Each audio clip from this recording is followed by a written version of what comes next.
बिस्मिल्लाहिर्रहमानिर्रहीम। अस्सलाम वालेकुम। आप देख रहे हैं हालात। मैं हूं सईद चौधरी। इलेक्शन कमीशन पाकिस्तान ने एक बड़ा फैसला कर लिया है। 2 वज़रा को नोटिस जारी किए जा रहे हैं और जो इल्ज़ाम तराशी कर रहे थे इलेक्शन कमीशन पर, उन्हें कटहरे में लाने के लिए इलेक्शन कमीशन ने आज जो इजलास था उसमें ये फैसला किया है। और दूसरा, नवाज शरीफ ने कुछ लंदन में सहाफ़ियों से मुलाकात की है, उसकी थोड़ी सी तफसीलात। और फिर जो आपके वज़ीर-ए-आज़म हैं इमरान खान, वो कंटोनमेंट बोर्ड्स के इंतखाबी नताइज आने के बाद सुना है कि उन्हें नींद नहीं आ रही, वो डांट डपट कर रहे हैं वज़रा की, सूबाई वज़रा की, वज़रा आला की। तो इस पर थोड़ी सी बात करेंगे। इलेक्शन कमीशन का जो इशू है वो आपके इल्म में होगा कि 10-11 सितंबर को जो वाक़यात हुए, आज़म स्वाति ने फिर ऐवान सदर में इलेक्शन कमीशन पर संगीन इल्ज़ामात लगाए और इसको आग लगा दो, पैसे लेते हैं। और फिर स्टैंडिंग कमेटी के सेनेट के इजलास में जो बातें की थी, तो उसमें जो आज इलेक्शन कमीशन का इजलास हुआ है, 3 अरकान हैं। चीफ इलेक्शन कमीशनर हैं सिकंदर सुल्तान साहब और 2 मेंबरान हैं। 2 सीटें अभी खाली हैं। बहरहाल 3 जो है वो कोरम पूरा होता है। 3 अरकान जो हैं वो कार्रवाई कर सकते हैं, कार्रवाई आगे बढ़ा सकते हैं, इलेक्शन कमीशन के फैसले कर सकते हैं।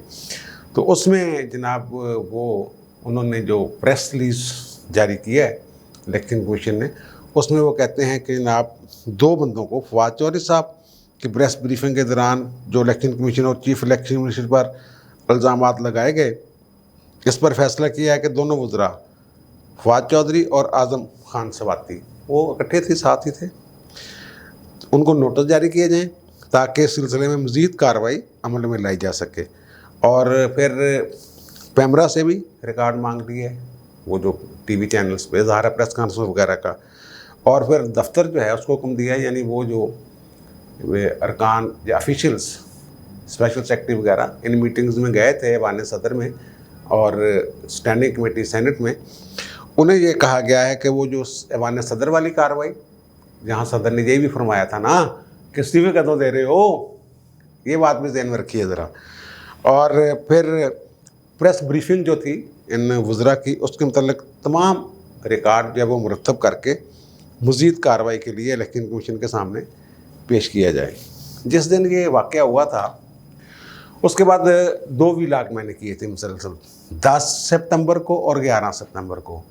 और जो 10 सितंबर को तो वहाँ मैंने ये साफ़ तौर पे कहा था कि सदर और वज़रा किसी गलतफहमी में ना रहे, इलेक्शन कमीशन उन्हें नाकों चने चबवा सकता है, वो क्यों चबवा सकता है उसका इख्तियार है। ये बात मैंने की थी। मैं आज फिर ये बता देता हूँ कि ये जो रिकॉर्ड मांगा है पैमरा से और दीगर मुरतब करने की जो बात की है, इलेक्शन कमीशन के इस हुक्म को नज़रअंदाज नहीं कर सकता कोई इदारा, क्योंकि आइन के आर्टिकल 220 के तहत तमाम इंतज़ामिया हुकूमत के तमाम अदारे उसका हुक्म मानने और उसके साथ मावनत के पाबंद हैं, उसी तरह जैसे सुप्रीम कोर्ट की मावनत के तमाम इंतज़ामी इदारे पाबंद हैं। और फिर ये जो कार्रवाई करने जा रही है, ये किस बात के नोटिस हैं, इसके आगे क्या कार्रवाई होगी। अगर माफ़ी मांगते हैं तो माफ़ी किस तरह कबूल करता है इलेक्शन कमीशन। ये मैंने जो 11 सितंबर का व्लॉग था उसमें वो अक्स भी दिखाया था उस मुतल्लिका कानून का, मुतल्लिका आर्टिकल का। ये इलेक्शंस एक्ट है, उसका सेक्शन 10 है, जिसके तहत तौहीन अदालत की कार्रवाई का मुकम्मल इख्तियार है इलेक्शन कमीशन को, उसी तरह जैसे हाई कोर्ट्स को इख्तियार है। जो हाई कोर्ट और उसके जजेस को इख्तियार है, वही chief election commissioner, election commission के अरकान और इलेक्शन कमीशन को इख्तियार है। तो ये जो अब काम जो है मुझे तो थोड़ा सा बढ़ता हुआ नज़र आ रहा है, क्योंकि पहले भी कुछ इसी माह में बिल्कुल मार्च में एक प्रेस कॉन्फ्रेंस करके इन्होंने जनाब फवाद चौधरी वगैरह ही थे, उसमें भी शिबली फराज वगैरह, उन्होंने मुतालबा किया था जनाब रिज़ाइन दे, पूरे इलेक्शन कमीशन सारा घर जावे और रिज़ाइन दे दो। ये वो वोटिंग वाला इशू तो एक तो सेनेट में, दूसरा वो डस्का वाला मामला, उस पर भी जो कौमी असम्बली के इलेक्शन थे उस पर भी इनको कोई तफजात थी, ये क्या था क्या नहीं था। बहरहाल अब वो नोटिस होने, तौहीन अदालत की कार्रवाई होने जा रही है। अगर तौहीन अदालत के तहत कार्रवाई हो जाए और सज़ा हो जाए तो इनकी रुकनीत जो है कौमी असम्बली की या पार्लियामेंट की वो ख़त्म हो सकती है। और ये जो बड़ा फिट केस है, बज़ाहिर बड़ा फिट केस है, अगर अपने आप को वो अदालत के तौर पे तौहीन अदालत की कार्रवाई के दौरान इलेक्शन कमीशन ख़ुद को नहीं रोकता या तहम्मुल और बुर्दबारी का मुजाहरा नहीं करता तो कोई अमर माने नहीं है कि ये फिट केस है सज़ा के लिए तौहीन अदालत के तहत, और वो उन्हीं कवानीन के तहत जो इस मुल्क में राइज हैं। ये आइन में जो तौहीन अदालत का एक आर्टिकल है उसके तहत कार्रवाई हो सकती है। तो ये पहले भी लोगों ने मशवरा दिया है वज़रा को। वाज चौधरी तो बड़े समझदार आदमी हैं, कानून और आइन को समझते हैं, लेकिन वो खुश करने के लिए, क्योंकि खान साहब बात मानते नहीं हैं। अब अंदर की बात ये है कि वज़ीर इत्तलात साहब जो हैं, इन्होंने इस प्रेस कॉन्फ्रेंस, ये जो प्रेस कॉन्फ्रेंस की गई है, हिचकिचाहट का मुजाहरा किया था। उन्होंने थोड़ा सा कहा था कि बस हो गया जो होना था, मज़ीद आगे नहीं जाना चाहिए, ये मेरी इत्तला है। लेकिन वज़ीर आज़म साहब ज़िद थे, ये वज़ीर आज़म साहब के कहने पे हुआ है। और कल के सदर की तकरीर तो आपने सुनी है, वो क्या है, वो सदर साहब कह रहे हैं वो पार्टी बने हुए, हालांकि आइन के आर्टिकल 41 के तहत वो पार्टी नहीं बन सकते। वो पूछते फिर रहे हैं जनाब अरकान असम्बली, वो सेनेट से, इलेक्शन कमीशन से कि तुम इस्तीफ़े कर दो। उन्होंने क्यों इस्तीफ़े देने हैं? उनको हटाने का एक तरीका आइन में यार, उसके तहत हटाया जा सकता है, इस तरह नहीं हटाया जा सकता। अब एक पटिशन है जो जिसकी कल समाअत कर रहे थे 3 रुकनी बेंच सुप्रीम कोर्ट का, उसमें कायम मकाम chief justice Pakistan mister justice Umar Bandial, mister justice Syed Mansoor Ali Shah और जस्टिस मोहम्मद अली मदर साहब हैं, वो समाअत करेंगे। क्योंकि वकील साहब हैं अली अजीम अफरीदी, उसकी दरख्वास्त है। वो एक अभी टेक्निकल मामला है जिसमें है 22वीं आईनी तरमीम के हवाले से, और मुझे उसमें कोई जान नज़र नहीं आ रही। उसमें मैं बहस शायद कर सकूँ एक वीलाग में कि वो हमें बस एक ड्रावा कह लीजिए कुछ है।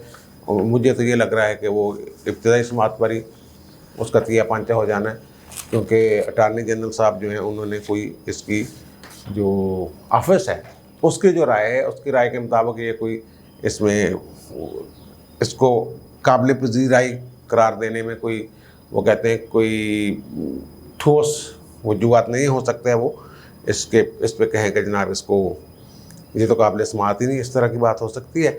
अब जो कंटोनमेंट बोर्ड के आए हैं रिज़ल्ट, उसमें तो ज़ाहिर है कराची, लाहौर, रावलपिंडी, पेशावर, लंबी शिकस्त, मुल्तान में क्लीन स्वीप, एक सीट भी नहीं आई इनके हिस्से में, आज़ाद जीत गए 9-10 में से।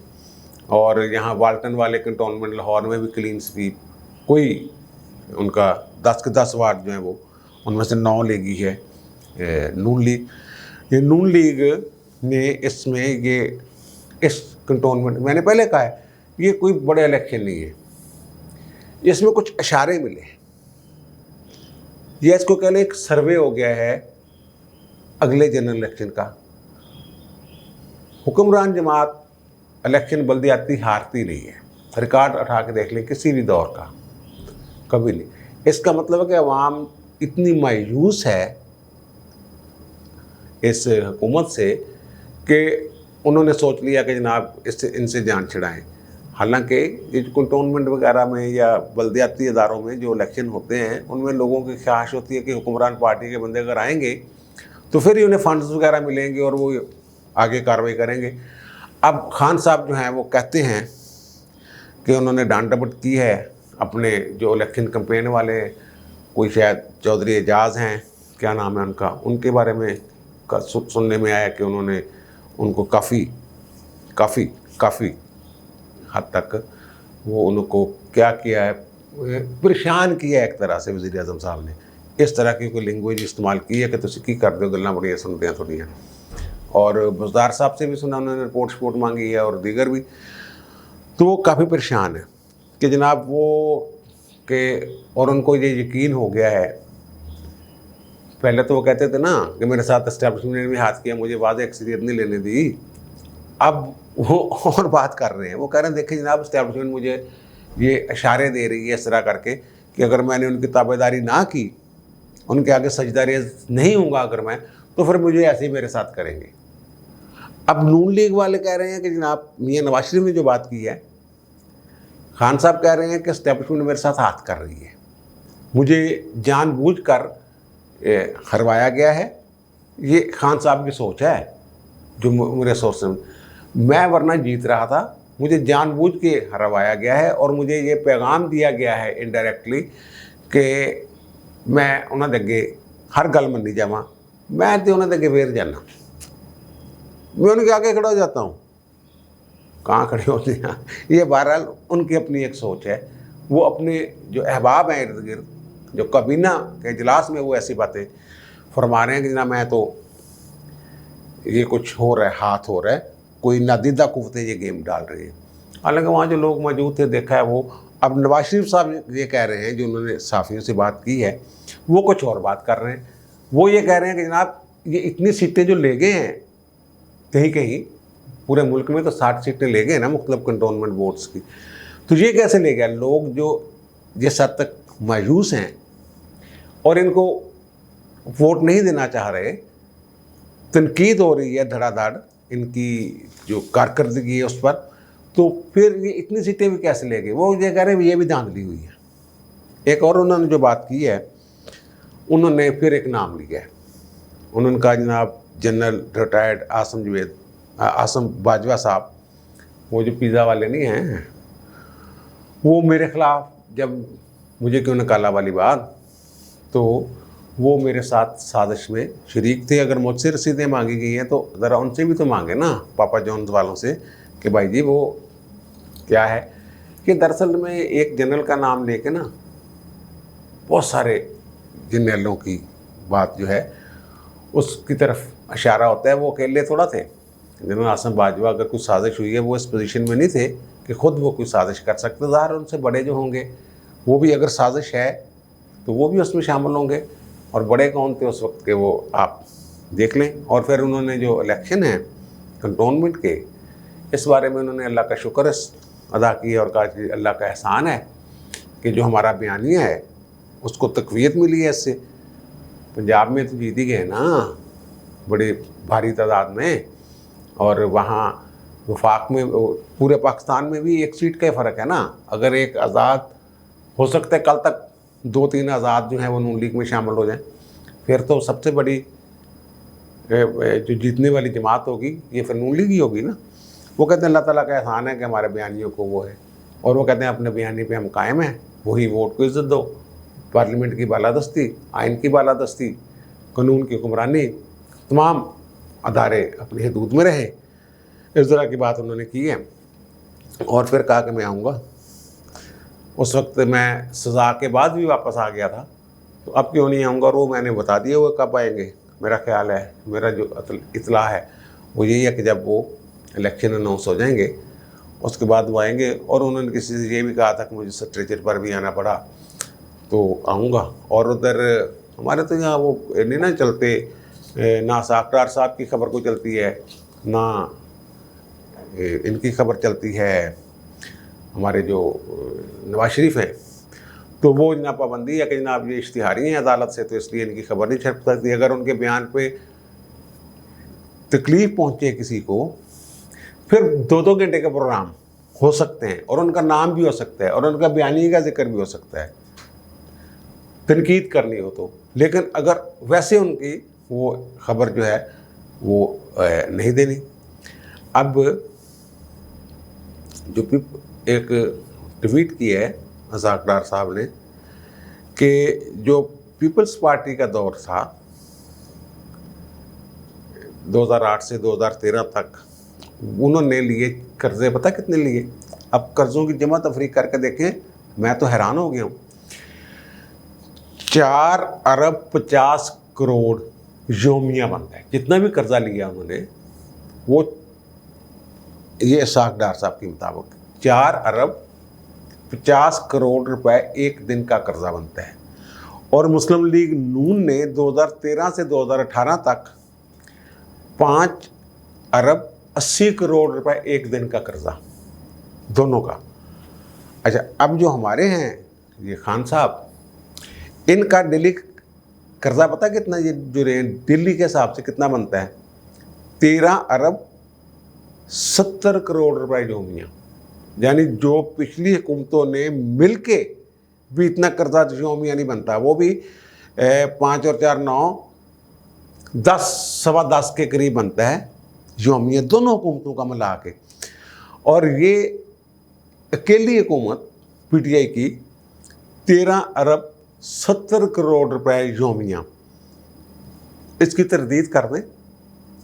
उन्होंने एदाद शुमार पेश कर दिए ना, इसकी तरदीद कर दें कि जनाब साकडार एक झूठा आदमी है और एक गलत एदाद शुमार देते हैं। वो तो अपने खाते में भी 4 अरब 50 करोड़ रुपए योमिया डाल रहा है नून लीग के खाते में। लेकिन नून लीग के दौर में या पीपल्स पार्टी के दौर में कुछ काम हो रहा था ना, इन्होंने तो बिजली के मंसूबे लगाए, मोटरवेज, सी पैक और एनएलजी के मंसूबे वगैरह वगैरह, जो भी देख लें, जो भी तरक्की हुई थी उस दौर में। अब क्या हुआ है, वो बंदिशें बंद की, अखबार तक बंद यार हो गए, अदारे बंद हो गए यार। कभी किसी मुल्क में ऐसा हुआ है कि लोगों की कुव्वत खरीद कम हो रही है महंगाई की वजह से, और उनकी तनख्वाहें उस हिसाब से बढ़नी तो क्या कम हो गई है, कम। जिनकी 6 फिगर में थी ना तनख्वाह, वो 5 में आ गई है। ये शायद खान साहब को दें प्राइवेट अदारों में क्या कत्ले आम हुआ है, क्या माशी कत्ल हुआ है लोगों का, कैसे बेरोज़गार हुए हैं लोग। और खान साहब कह रहे हैं कि जनाब कंटोनमेंट बोर्ड्स में मेरी जो शिकस्त है ये किसी नादीदा कुव्वत, यानी पहले ही इल्ज़ाम तराशी शुरू हो गई। पहले आपको पता है ना, ये उन पे तो इल्ज़ाम लगाते हैं, इलेक्शन कमीशन ही करवा रहा था ना इलेक्शन ये वाला। अब ये इनका ख्याल ये है, क्योंकि ये वहमी से आदमी हैं और सुनी सुनाई बात पे किसी से सुन लेते हैं कि जनाब ऐसे हो गया है, तो जनाब ये को पता नहीं, जो सिकंदर सुल्तान है ये सईद मेहदी के दामाद हैं, और सईद मेहदी बड़ा करीब था नवाज शरीफ के, और भी इसलिए बड़ी कुर्बतें हैं जनाब, ये नवाज शरीफ का बंदा है। ये सारा इल्ज़ाम दूसरों पे डालेगा। इसमें इतनी जुर्रत है नहीं कि नादीदा कुव्वतों का नाम ले। वहाँ कहते रहे ना आज कबीना के इजलास में कि कुछ कुव्वतें हैं जिन्होंने ये, मुझे लगता है इसकी तहकीक करें, ज़रा तहकीक रिपोर्ट मंगवा लो उन्हें को जिले थोड़े मतहत ने, उन्हें तो रिपोर्ट मंगवा लो, पता लग जाएगा कि जनाब कौन है पीछे है कौन पीछे नहीं है।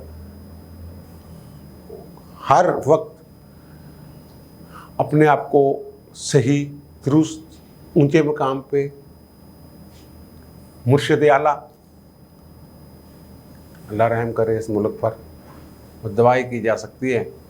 तो कल जो उनके खिलाफ चीफ इलेक्शन कमिश्नर के खिलाफ जो पिटीशन है, वो मुझे तो लग रहा है कि शायद वो पहली दूसरी पेशी में उठ जाए। पहले तो इसी पे बहस होगी काबिल समात है भी या नहीं है। अगरचे वो मशीर आलम साहब जाते जाते उन पर एतराज़ात ख़त्म कर गए थे, रिटायरमेंट के करीब जब थे, इसी साल रिटायर हुए जुलाई में उन्होंने समात की थी। उन्होंने कहा जनाब इसको ओपन कोर्ट में लगा दें, दफ्तर के एतराज़ात दुरुस्त नहीं है। बहरहाल कल ये भी एक खबर आएगी कि क्या होगा क्या नहीं होगा। अब मुझे इजाज़त दीजिए, इंशाल्लाह दोबारा मुलाकात होगी शाम को नए वीलॉग के साथ। अल्लाह हाफ़िज़।